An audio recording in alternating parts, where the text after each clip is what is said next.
Hi guys, I am really excited about this next floor plan scheme for you. This is still the two-story floor plan, but there were a couple of pretty major site plan changes that have kind of resulted in a completely new floor plan layout for you.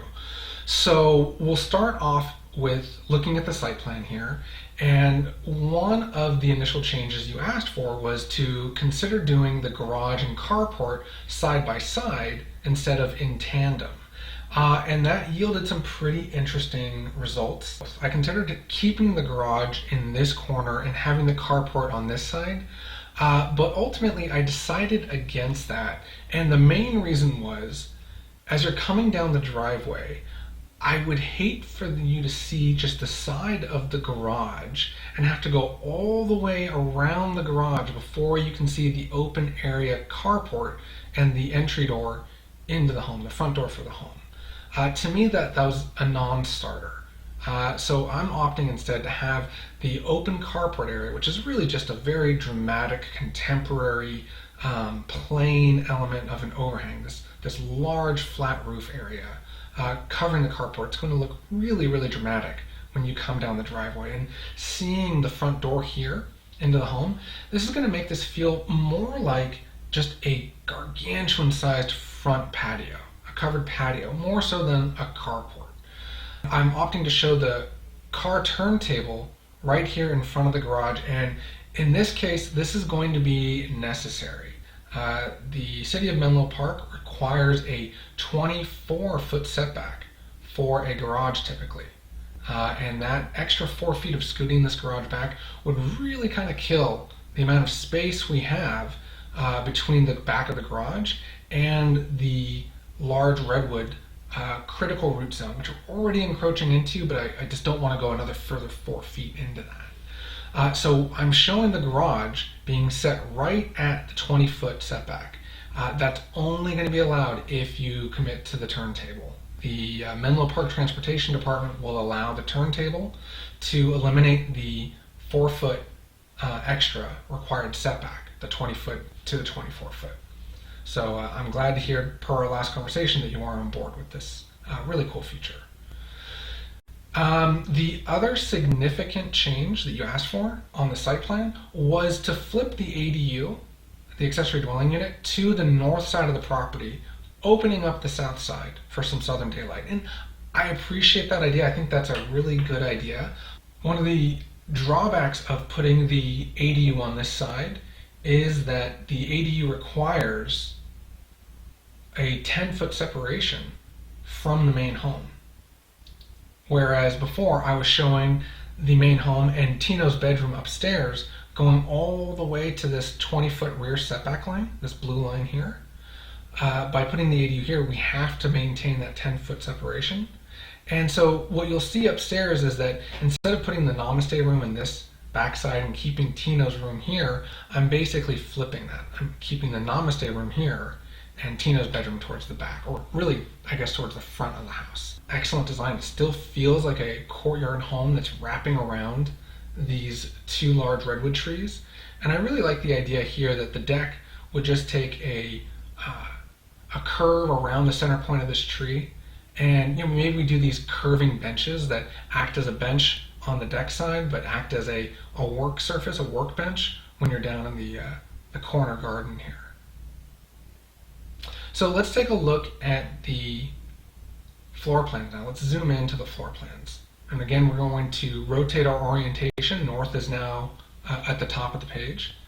And so we have this large covered patio here that you could park under. And the entry door would be right here. And just beyond that would be the turntable, letting you would enter the home here.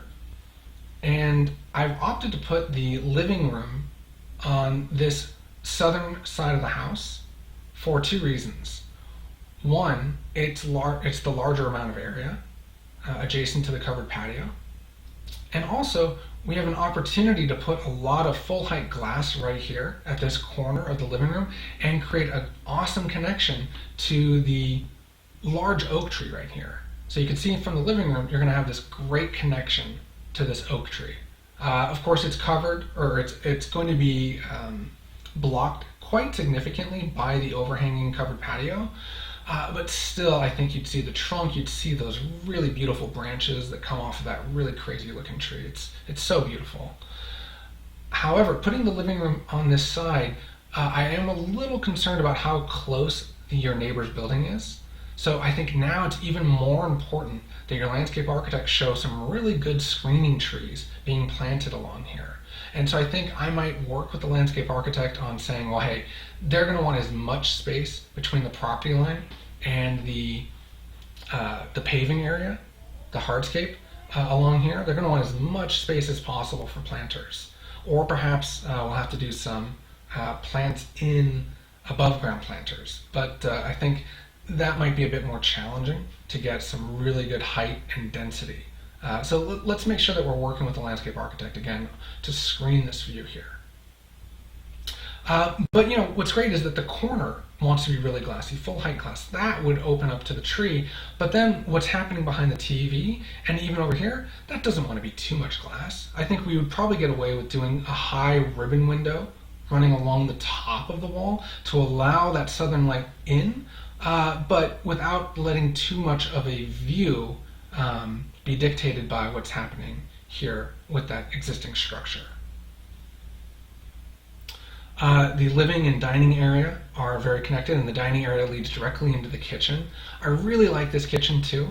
It's got the cooktop, the double refrigerators, the sink here in this configuration with an island that you can walk around, and I'm opting to show a partial height wall.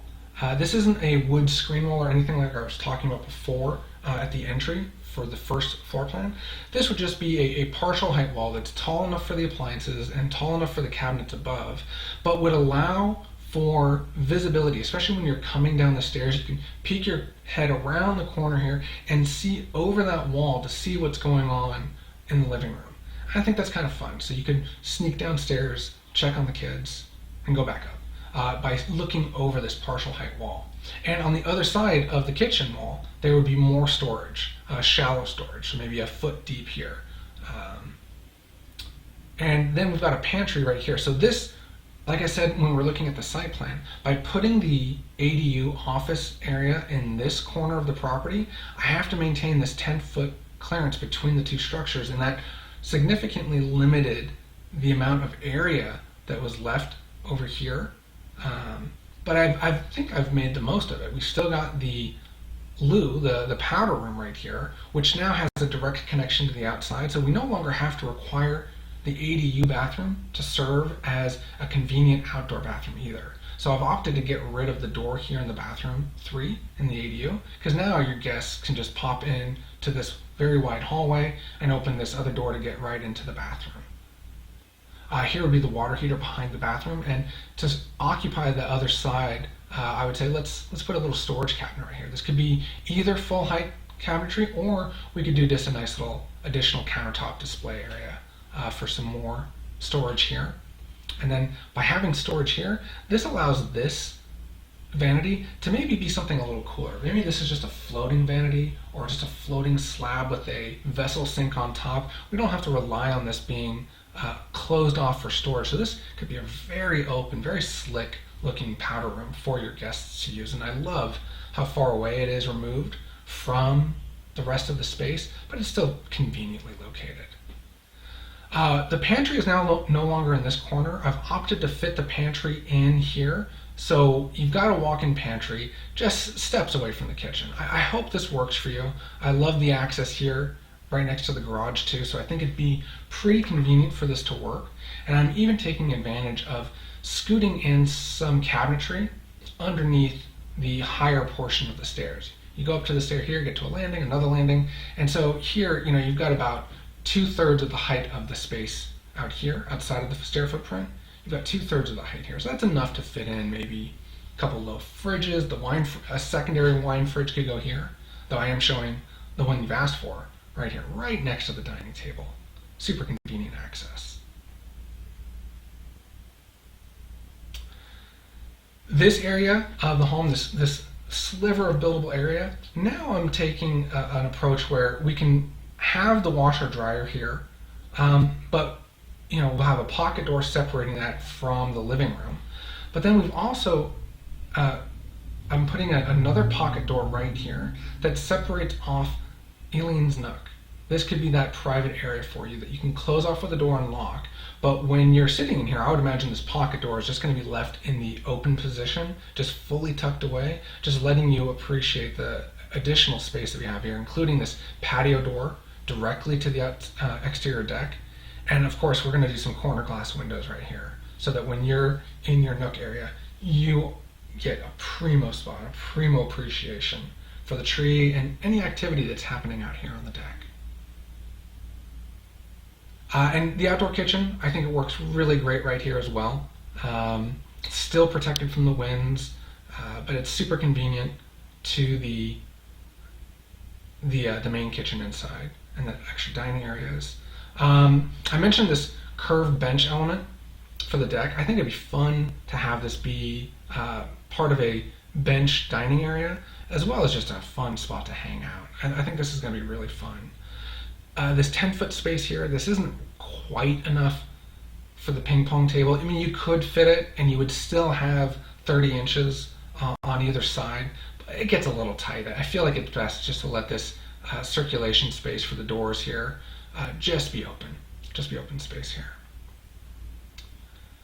And another change from previous designs is now when you open the door, you're directly on line with the dining table and the two-sided fireplace. So the two-sided fireplace is now for the dining on the interior and a seating area along the exterior. I'm not putting the TV up here anymore. Now the TV's over here. So I hope this works for you. I hope seeing the fireplace right from the entry, right across from the entry will really work nicely, and that now we've got two focal points in the room, 3, 4 maybe. There's the TV, there's a corner window opening out onto the oak, there's this two-sided fireplace, and then there's this really cool, of course, all the glass that we'll have here looking out onto these big trees. Big amount of window right here, large sliding glass doors right here with windows flanking. I think this can be nice. We also have direct access out here to another secondary deck. I did think maybe it would be fun if you had a 16-foot wide garage door here. Maybe you can put an 8-foot wide garage door on this other side, so that you get this sort of ability to maybe take one of the motorcycles out and store them here instead of here under the covered patio area. I'm not really sure. This is something that's kind of a throwaway idea. I'd love to hear your thoughts. One of the big drawbacks of putting another garage door here, of course, is that it limits the amount of storage wall you have if this is going to be an otherwise jam-packed workshop wall.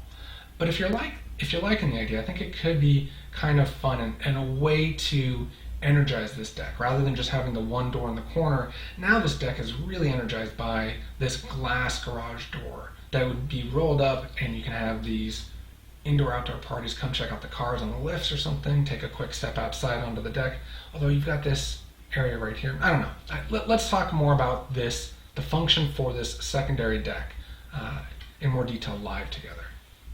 So now let's go upstairs.